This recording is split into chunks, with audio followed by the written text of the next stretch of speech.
बिस्मिल्लाहिर्रहमानिर्रहीम। News and views with Hasnain Khwaja के साथ मैं हूं हसनैन ख्वाजा। उम्मीद है कि आप सब लोग खैरियत से होंगे। नाज़रीन, चेयरमैन तहरीक इंसाफ इमरान खान साहब का जो स्टेटमेंट था, जैसा कि हमने आपको बताया कि वो इंतहाई अलार्मिंग, तशवीशनाक और नाकाबिल बर्दाश्त, नफ़रत अंगेज़ और तौहीन अमेज़ स्टेटमेंट था, जिस पर हमने यही कहा था कि इस पर पाक फ़ौज अपना रद्द अमल देगी। जिस पर तर्जमान पाक फ़ौज की जानब से एक भरपूर स्टेटमेंट आया और शदीद गम व गुस्से का इजहार किया गया और बताया गया कि पाक फ़ौज किस तरह मुल्क व कौम की खिदमत कर रही है और पाकिस्तान के शहरियों को किस तरह उनकी जान व माल की हिफाजत कर रही है, सैलाब हो या कुदरती आफत।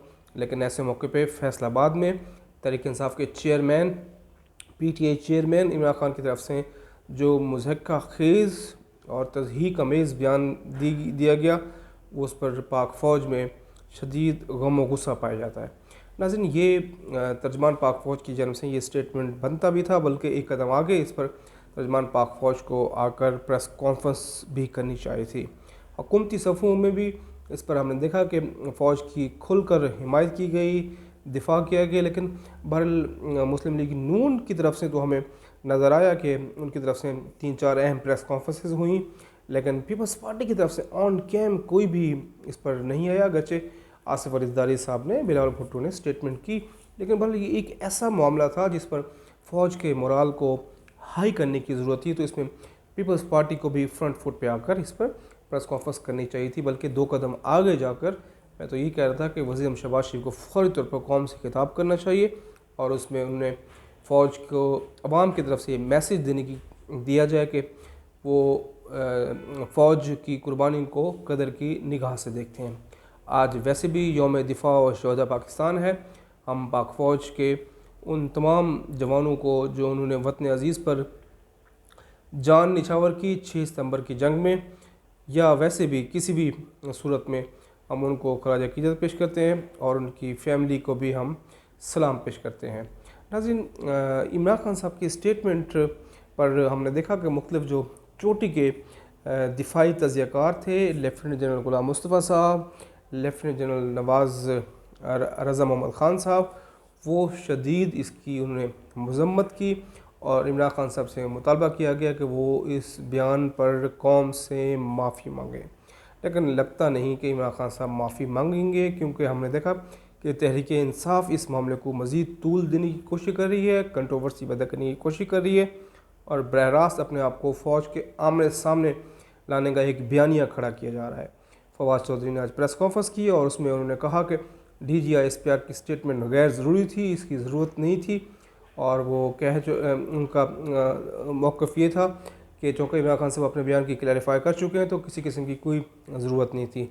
असद उमर ने भी ट्वीट में कहा कि किसी ऐसे तहरीक इंसाफ की जब क्लैरिफाई उन्होंने कर दिया, वजाहत आ गई, तो DGI SPR को किसी किस्म की स्टेटमेंट नहीं देनी चाहिए थी।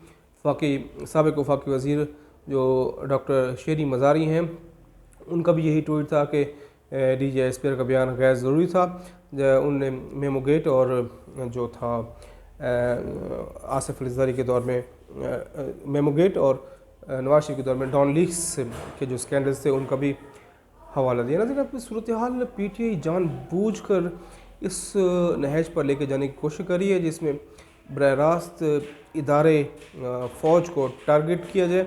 आज इस सिलसिले में इमरान खान साहब पेशावर में एक बहुत बड़ा जलसा भी करने लगे हैं और अपने मुख्तसर वीडियो पैगाम में उन्होंने आज के जलसे में कहा है कि वो अपने आइंदा के हिकमत अमली का ऐलान करेंगे। अब मुमकिन तौर पे लग ऐसे रहा है कि तहरीक इंसाफ इस प्रेशर को जो कल से बना है उसको मज़ीद मोमेंटम की तरफ लेके जाना चाह रहे हैं और फ़ैसला कुन जंग की तरफ बढ़ना चाह रहे हैं। और लगता ये है कि तहरीक इंसाफ अब बाज़ाब्ता तौर पर अपने एक बहुत बड़े लॉन्ग मार्च की कॉल का ऐलान करने वाली है और आज पेशावर में इमरान खान साहब अपने इस जलसे में मुमकिन तौर पर इसकी वाज़े हिंट भी दे सकते हैं। लेकिन दूसरी जानब इमरान खान साहब ने जो स्टेटमेंट दिया है वो तहरीक अदम एतमाद से लेकर अब तक का जो स्टेटमेंट है सबसे भारी स्टेटमेंट है और इसको 2-3 मुख्तलिफ पैरा से देखा जा रहा है। एक उसको शहबाज गिल के उस स्टेटमेंट से जोड़ने की कोशिश की जा रही है जिसमें शहबाज गिल ने TV चैनल में एक बीपर दिया था और जिसके बारे में कहा जा रहा है कि वो 10 से 15 मिनट का नॉन स्टॉप बीपर थी और गुफ्तगू था, और उसमें फ़ाइल एंड रैंक्स के बारे में शहबाज गिल ने खामोशी के साथ म्यूटनी करने की कोशिश की, इदारे में बगावत पैदा करने की कोशिश की। जो शहबाज गिल की केस की सूरत आपको मालूम है, वो इस वक्त अदालत में ज़ेर समाअत भी है और वो ख़ुद गिरफ़्तार भी हैं। इसी शहबाज गिल के बयान को एक कदम आगे कल वाले फैसलाबाद के इमरान खान साहब के जलसे को उस तनाजुर में भी देखने की कोशिश की जा रही है, क्योंकि इसको शहबाज गिल के बयान को स्टेप 1 और इमरान खान साहब के बयान को स्टेप 2 कहा जा रहा है। शहबाज गिल ने फ़ाइल एंड रैंक्स में म्यूटनी की कोशिश की। कल इमरान खान साहब ने जो टॉप के जर्नल्स थे, जिनकी जो क्यू में लगे हुए हैं, जो हमारे इस वक्त सीनियर मोस्ट लेफ्टिनेंट जनरल्स हैं, 3 स्टार्स हैं, जिनका ड्यू प्रोसेस स्टार्ट होने वाला है अगले 3 माह में आर्मी चीफ बनने का, उनको खान साहब ने डिवीजन करने की कोशिश की और उसमें तकसीम करने की कोशिश की, मुहब्बे वतन और गद्दार का लेबल लगाने की कोशिश की। आपको मैं एक मरतबा फिर उस संगीन बयान इमरान खान साहब ने जो फैसलाबाद में दिया उसका मैं आपको दोबारा वर्ड टू वर्ड बता देता हूँ। इमरान खान साहब ने बताया है कि नवंबर आने वाला है, उसमें एक आर्मी चीफ़ की तैनाती करेंगे। उन्होंने कहा कि जो नवाज़ शरीफ और आसिफ अली ज़रदारी अपना बंदा लाना चाहते हैं, यानी वो ये कह रहे हैं कि वो इमरान खान साहब के नवाज शरीफ और आसिफ अली ज़रदारी मिली भगत से आर्मी चीफ़ तैनात करना चाह रहे हैं। और उन्होंने कहा कि अगर कोई तगड़ा या मुहब्ब वतन आर्मी चीफ़ आ गया तो इनके करप्शन को नहीं छोड़ेगा। ये बहुत ख़तरनाक अलार्मिंग स्टेटमेंट था। ये सुबह भी हम अपने जो वीलॉग था उसमें हम आपको बता चुके हैं। अब तक के जो स्टेटमेंट थी सबसे बहुत ख़तरनाक स्टेटमेंट था। इससे पहले वो हैंडलर्स की बात करते रहे, जानवर की बात करते रहे, दीगर सारी चीज़ें वो रिकॉर्ड है, उस पर वापस प्रीवियस उस पर जाने की ज़रूरत नहीं है। लेकिन पर अब आने वाले दिन खान साहब के लिए भारी हैं। आज जो पाकिस्तान के सीनियर जर्नलिस्ट हैं कामरान खान साहब, उन्होंने इमरान खान साहब का इंटरव्यू रिकॉर्ड किया, लेकिन वो इंटरव्यू नशर नहीं किया गया। नशर ना करने की वजह कामरान खान साहब अपने ट्वीट में उन्होंने बता दी कि उन्होंने इंटरव्यू रिकॉर्ड किया, तमाम उनको मैनेजमेंट की तरफ से ये बताया गया कि इंटरव्यू किसी कीमत पर नशर नहीं किया जाएगा। निजी टीवी चैनल बोल उसकी नशियात बंद कर दी गई हैं, बोल एंटरटेनमेंट की भी नशियात बंद कर दी गई हैं, और अब ये कहा जा रहा है कि शायद एक दूसरा निजी चैनल है उसका सॉफ्टवेयर अपडेट हो गया है।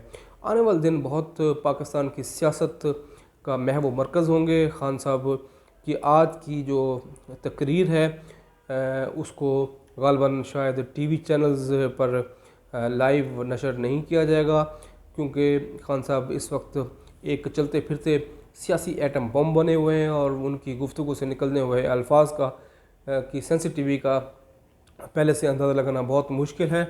ऐसे हालात में कोई भी टीवी चैनल ये रिस्क नहीं लेगा कि इमरान खान साहब की फैसला पेशावर में जलसे को बराह रास्त नशर किया जाए, क्योंकि ज़रा बता टीवी चैनल्स पर भी अपने एडिटोरियल उसका एक मेकनिज़म उन्होंने बनाने का कहा जा रहा है।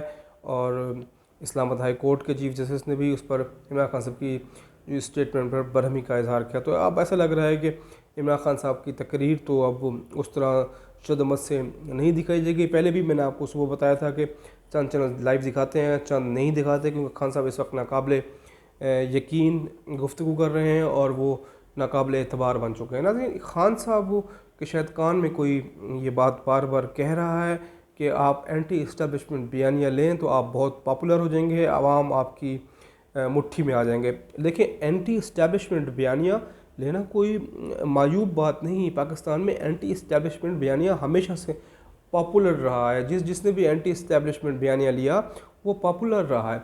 एंटी इस्टेब्लिशमेंट बयाने का मतलब कतन ये नहीं है कि आप पाक फ़ौज के अंदर दरार डालें, पाक फ़ौज की कुर्बानियों को तस्लीम ना करें, पाक फ़ौज को आप गद्दार कहें, पाक फ़ौज को आप हैंडलर्स कहें, पाक फ़ौज को आप न्यूट्रल्स कहें, और पाक फ़ौज में आप एक तकसीम की बात करें। जो आपके प्रो नज़रियात की तरफ हैं तो वो मुहिब वतन उनको समझें, जो आपके एंटी आइडियोलॉजी हैं तो वो उनको आप गद्दार कहें। ये जो इस्टेब्लिशमेंट एंटी इस्टेब्लिशमेंट टाइप का जो आप नया एक बयानिया घड़ने की कोशिश करें, ये एंटी इस्टेब्लिशमेंट बयानिया नहीं, ये मुल्क तोड़ने और मुल्क के खिलाफ साजिश का बयानिया है।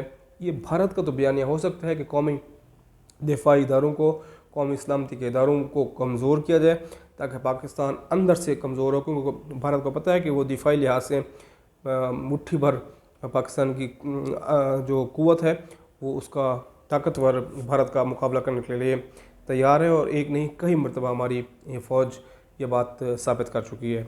अब खान साहब की जो आज की तकरीर है, मैं बार बार कह रहा हूँ कि वो बहुत इम्पोर्टेंट है। अगरचे खान साहब पेशावर में है, लेकिन शायद अब ये हतमी फ़ैसला कर लिया गया है कि खान साहब को अब मज़ीद शायद उनको रिलैक्स माहौल में गुफ्तगू करने की इजाज़त नहीं दी जाएगी, क्योंकि खान साहब ने कल जो बात की वो डेफिनेटली ऐसी कोई बात नहीं थी कि उन्होंने अचानक गुफ्तगू शुरू कर दी। वो प्री प्लान्ड और वेल मैनेज्ड स्टेटमेंट था, एक एक लफ्ज़ उसका नपा तुला था, और ख़ान साहब ने बाज़ाब्ता सोच समझ कर उन्होंने अपने कल वाली गुफ्तगू आर्मी चीफ की तैनाती से मुताल्लिक़ बात की है। इससे पहले ये क्लिप भी वायरल हुआ है, पाकिस्तान के टॉप जर्नलिस्ट ने इसको रीट्वीट भी किया है, जिसमें इमरान खान साहब ने फरिया इदरीस जब उन्होंने निजी टीवी चैनल के लिए इंटरव्यू किया था तो वहाँ पर उन्होंने ये सवाल किया, तो खान साहब ने उस सवाल का जवाब बहुत ही दानिशमंदाना अंदाज में दिया था, बगैर किसी मुतनाज़ा बात के। लेकिन कल वाला स्टेटमेंट पूरा नाप तोल के, सोच समझ के, और खान साहब ने मौका महल के मुताबिक उसी स्ट्रेटजी के तहत दिया है कि इदारों को प्रेशराइज़ करने की कोशिश की जाए। लेकिन अब इदारों को प्रेशराइज़ करने का मतलब ये नहीं कि आप जो भी आए बात करें। अब ये तनाजुर, ये सिलसिला, ये इम्प्रेशन ख़त्म कर देना चाहिए कि खान साहब लाडले हैं। अगर खान साहब इतनी बातें करने के बावजूद भी लाडले हैं तो फिर रियासत की जो उसका इस्तेहकाम है उस पर यकीनन क्वेश्चन मार्क लगेगा। तो कल को फिर किसी और को, छोटे सूबे के लोगों को ना तो गिरफ़्तार किया जाए, ना उनको मुहिब वतन या गद्दार कहने की कोशिश की जाए। देखें, इजहार राय की आज़ादी हम उसके ख़िलाफ़ नहीं हैं, लेकिन इस वक्त जो मुल्क इकॉनमी आपके सामने है, IMF ने आपको बड़ी मुश्किल से कर्ज़ दिया है, ऊपर से सैलाब की सूरत हाल में आपकी मईशत का बट्ठा बैठ चुका है, लेकिन आप अंदरूनी तौर पर पाकिस्तान को खोखला करने की बातें कर रहे हैं। ये बहुत ही खौफनाक, अलार्मिंग है। अल्लाह ताला से हमारी दुआ है कि हमारे वतन अज़ीज़ को अल्लाह ताला किसी भी आफत से महफूज रखे। अब ये भी खबर रही है कि पाक फ़ौज के 5 जवान उन्होंने जानों का नजराना पेश किया है, कैप्टन भी उसमें शहीद हुए हैं दहशतगर्दों से मुकाबला करते हुए। देखिए, पाक फ़ौज के जवान वतन अज़ीज़ के लिए हर रोज़ जानों का नजराना पेश कर रहे हैं, लेकिन तहरीक इंसाफ के चेयरमैन इमरान खान साहब उन्हीं जवानों के जो चीफ़ हैं उसके बारे में बात कर रहे हैं और उनको खुल्लम खुल्ला सियासत में मुदाखलत की, गैर आइनी किरदार अदा करने की बात कर रहे हैं। एक बात वाज़े कर लें, लिख लें, जो आर्मी चीफ़ होता है वो फ़ौज के लिए होता है, और जो फ़ौज होती है वो आर्मी चीफ़ की होती है। तो इस वजह से पाक फ़ौज में मुकम्मल मुनज़्ज़म ज़ब्त है, और वो army chief general Qamar Javed Bajwa की कमान में, क़यादत में मुत्तहद हैं, और ये मुत्तहद रहेंगे। और अगले 3 माह में हमारे नए आर्मी चीफ़ आएंगे, वो भी इंशाअल्लाह इस इदारे की जो मुनज़्ज़म है, जो प्रोफेशनलिज़म है, उसको कैरी ऑन लेकर जाएंगे। उम्मीद है कि आपको हमारा ये वीडियो पसंद आया होगा। जिन दोस्तों ने अभी तक हमारे चैनल को सब्सक्राइब नहीं किया, उनसे मेरी गुजारिश है कि वो मेरे चैनल को सब्सक्राइब करें, लाइक करें, कमेंट करें, शेयर करें। अपने दोस्तों का, रिश्तेदारों का, फैमिली का, सबका बहुत ख्याल रखें। तब तक के लिए अल्लाह हाफ़िज़।